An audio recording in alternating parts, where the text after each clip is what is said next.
Superficial, a word medically meaning to occur on the skin or immediately beneath it.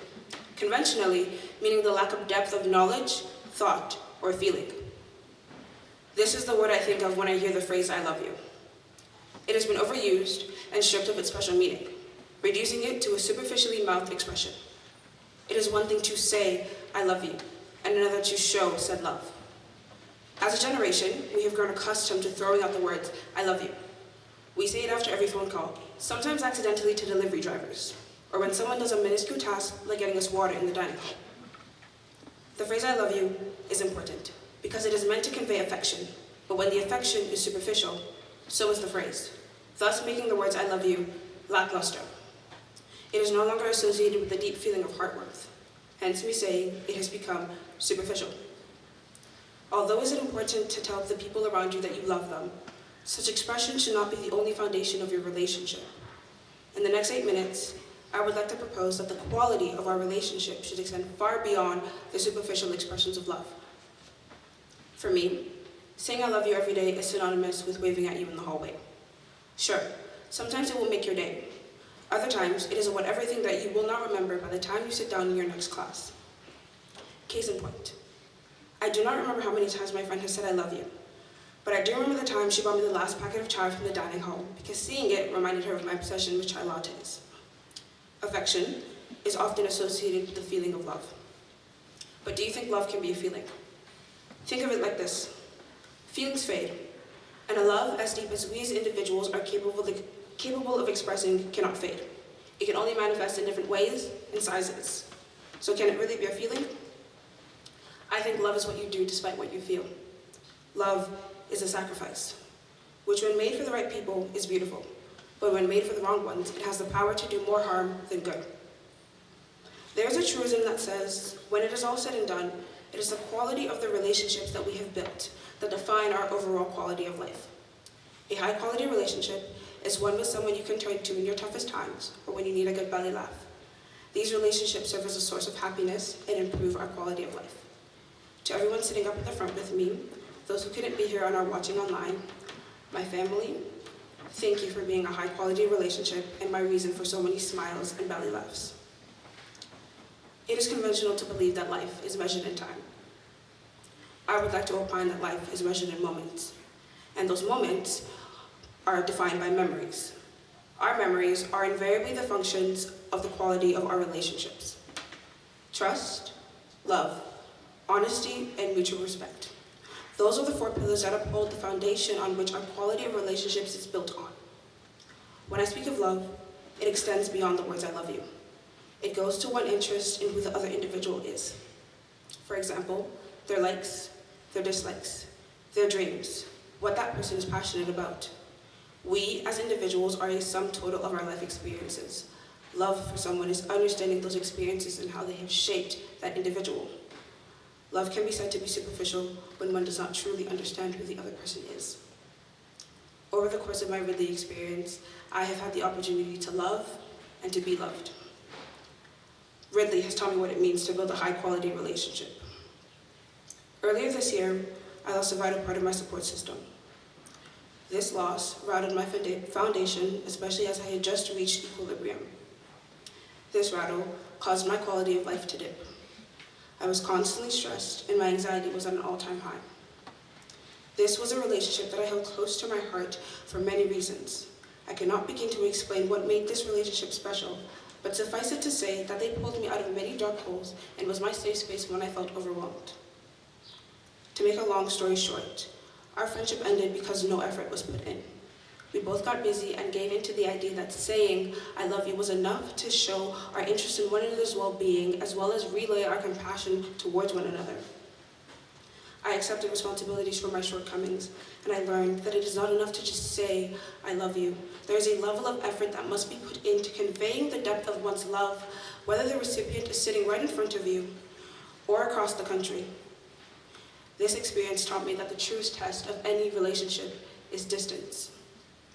There will soon come a time we will no longer be shoulder to shoulder as we are now. For all the seniors in chapel, that time is 15 short days away. We will no longer be in this school, in this city, and for some of us, this country. At these times, our connection becomes a matter of sacrifice and not ease. The only relationships that will survive these seasons are the ones that are real and true. I took the lessons I learned from my relationship that fell through and applied it to my present relationships to keep them high quality in their respective ways. I put in more effort to showing my love without having to say I love you. I now show love by keeping a list of your favorite coffee orders and go to fast foods.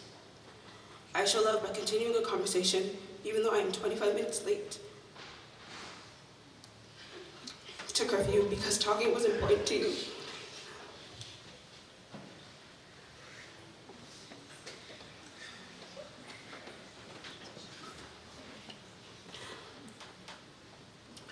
I show love by walking you to your car every day.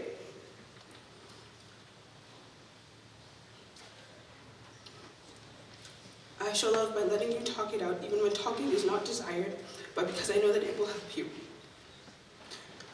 I show love by letting you sleep in my bed, despite my insistent need for personal space.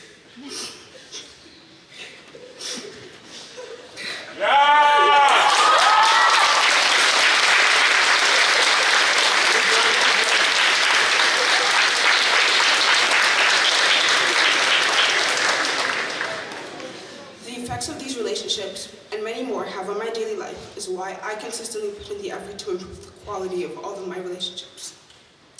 Can I get everyone standing in the front 2 rows immediately in front of me to stand up?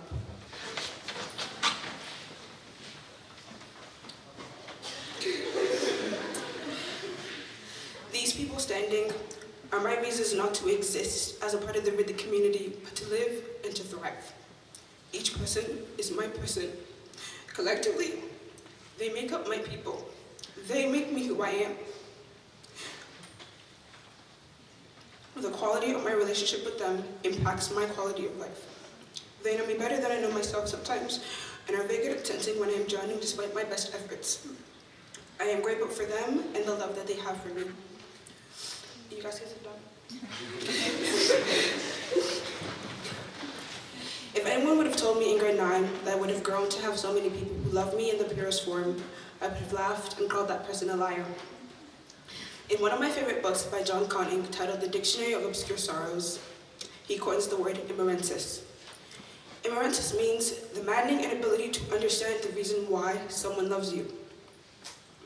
I have battled with this feeling for most of my high school career.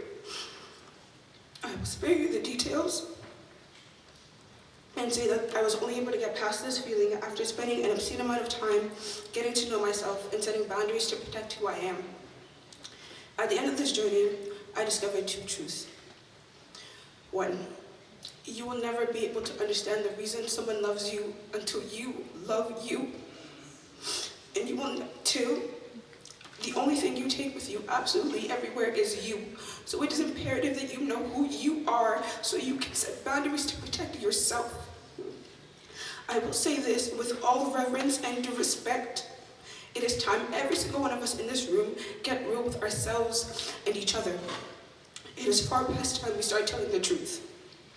We are all guilty of harboring a low-quality relationship in the name of keeping peace or trying to salvage what used to be.